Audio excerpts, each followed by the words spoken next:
headlights. I couldn't believe it. Under a minute. Yeah, bumper.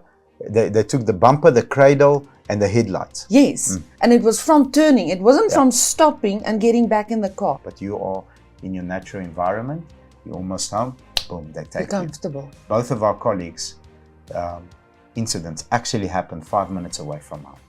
The police, in my opinion, should ramp up the efforts of not only catching the guy that hijacks you. I think he's not the big player in the syndicate. gang. The syndicate. Almost. Yes. Even insurance companies got a higher risk rating for people driving after 9 at night. And now I can understand why. Because that is the times you're either tired or you're coming back from a function maybe, and your guard is down. That's why your Hilux and your Toyota Fortuners get stolen so much, because the engine is actually compatible in a Quantum.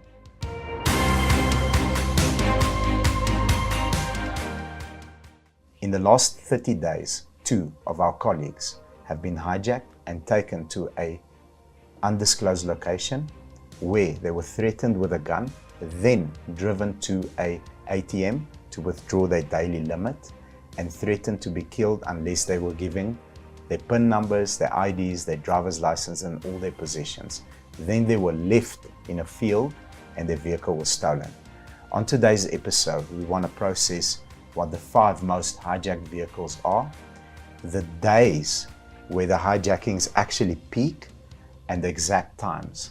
We're also going to discuss what is it that you shouldn't do if you ever end up in a situation like that, and what is it that you should do to maximize your chance to survive this traumatic ordeal that unfortunately so many South Africans are faced with.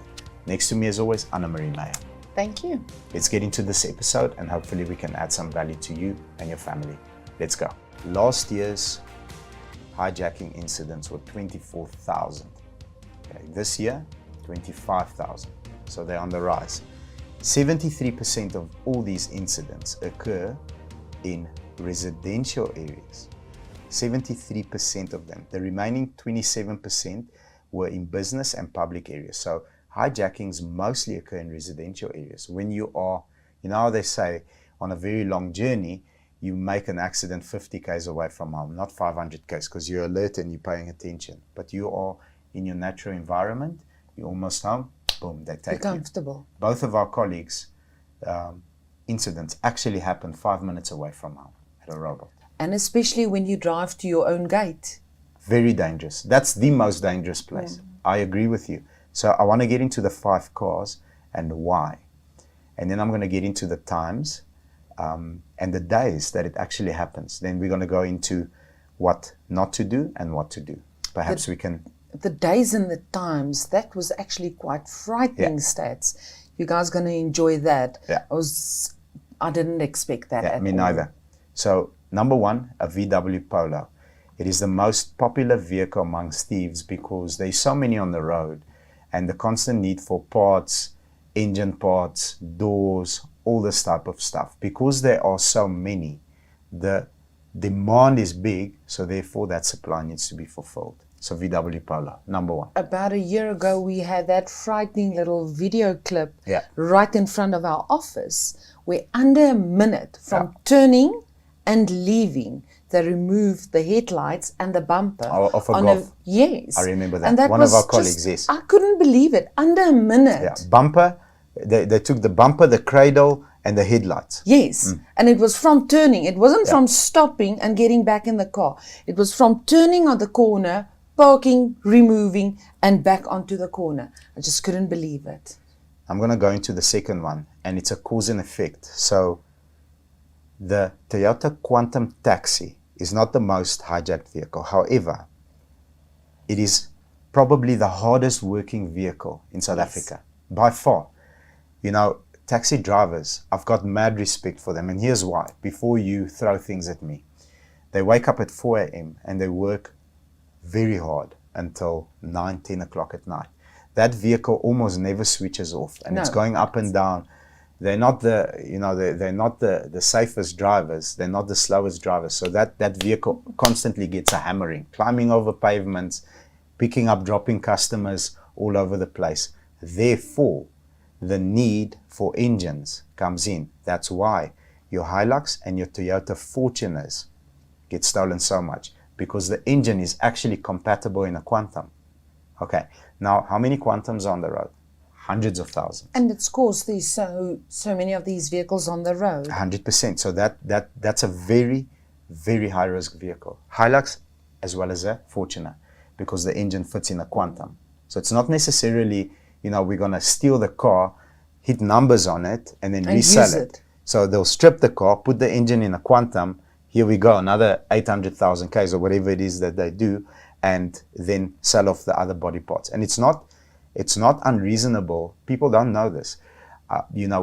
We've bought Quantums or we've traded in Quantums that, people bought newer model Quantums from us. Then it's 3 or 4 years old. And then, normal kilos for a 4-year-old car is 100,000.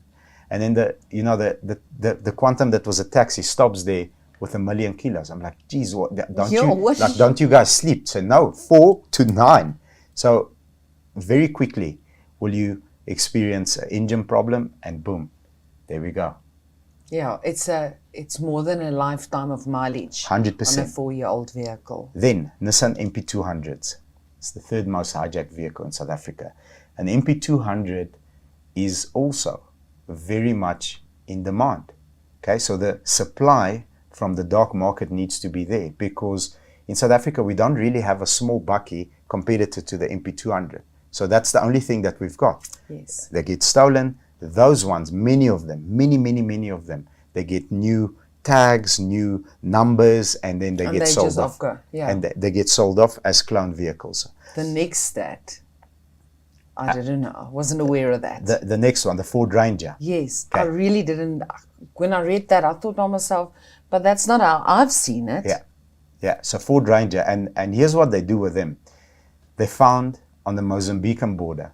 So they steal them here, export them to Mozambique, get them through the borders, obviously with bribes and corruption and all this other stuff. But they get them through there, and that's where they're used, the Ford Rangers. Well, obviously the Mozambicans believe in a Ford Ranger. Yeah, not that it's a bad car, it's a very good car.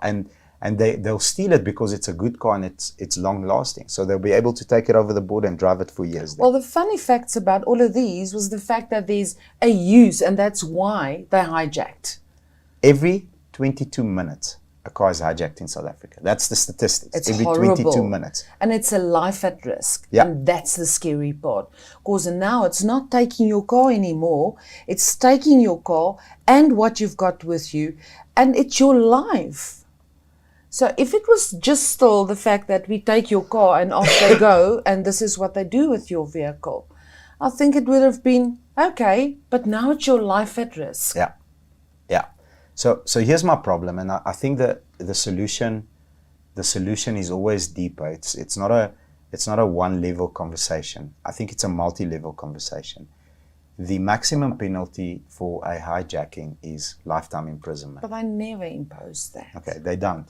Then you need to go 2 steps deeper. What is the reason that vehicle is being hijacked? What's the next link of the chain? When you hijack a vehicle, where do you take it to?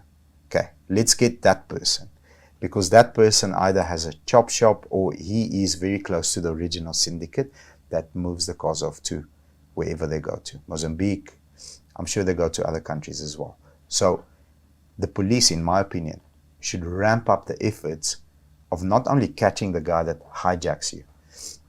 I think he's not the big player in the syndicate. Gang. The syndicate. Almost. Yes. But here's the problem. Involved. These people, step 2 and link 3, very wealthy.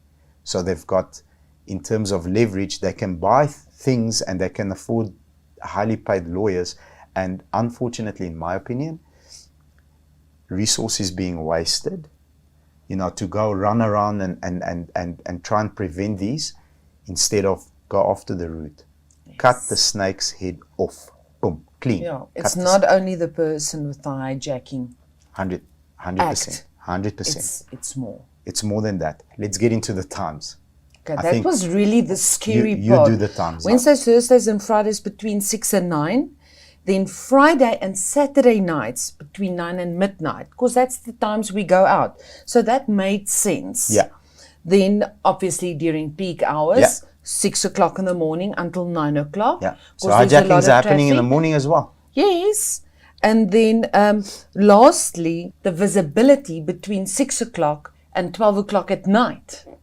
And that is also because that tend to, and even insurance companies got a higher risk rating for people driving after 9 at night. And now I can understand why, because that is the times you're either tired or you're coming back from a function maybe, and your guard is down. So that visibility factor and the fact for driving at night between 6 and 12 is also a danger zone. 100%. And what do you do if you find yourself in that situation? And best practices that we could come up with is, number one, don't make any sudden movements, because the criminals will think you're reaching for a weapon, you are about to threaten them. And speaking to one of the colleagues was different to speaking to the other one. The first colleague that it happened to was the person that held the gun was drunk. He could smell alcohol. And the person was shaking, meaning this is most probably his first time he's doing this. Okay, highly dangerous. Highly dangerous. He knew that he's just going to agree to everything. When they ask him for something, he's going to tell them, I'm going to reach into my pocket and give you my card. And, he explained what he's going to do before he does it, because the guy was drunk and his hand was shaking. The second one said the guy was very calm. He spoke in a soft tone. He said to him, if you make any sudden movements, I'm going to shoot you. Okay, so the second one was a professional, not his first rodeo. Definitely. I think he's a safer person than the first one. The first one sure. will make a mistake and just pull the trigger, and in that state of mind, he's not going to worry. The second one knows he's there to perform a job.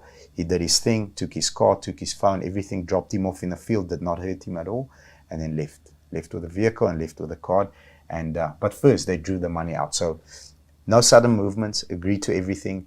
Your possessions, your phone, your watch, your ring, your wallet, those are earthly things. You can always go and work hard and replace them. Even if you don't have insurance, you can always make up the money to buy a new vehicle. You can't buy a life. You can't buy. You can't buy a life. And I think don't look at them. 100%. That is something that someone said to me once, is just never look them in the eyes. Yeah. Just look straight forward, look down, don't make the movement as you mentioned, but don't look at them. And obviously they don't want to be identified in a later scenario. They don't want you to point them out in a lineup or anything like that. Just avoid eye contact as much as possible. Agree to everything, give them the stuff, and let it go. Carry on with life. Sad episode, but I loved it. Sad but true, and hopefully we added some value and gave you different perspective. And if you enjoyed it, or if you don't agree with our perspective, leave us a comment, hit the like button, and please subscribe to our channel and ring the bell. Take care of yourselves and have a good day. Bye-bye.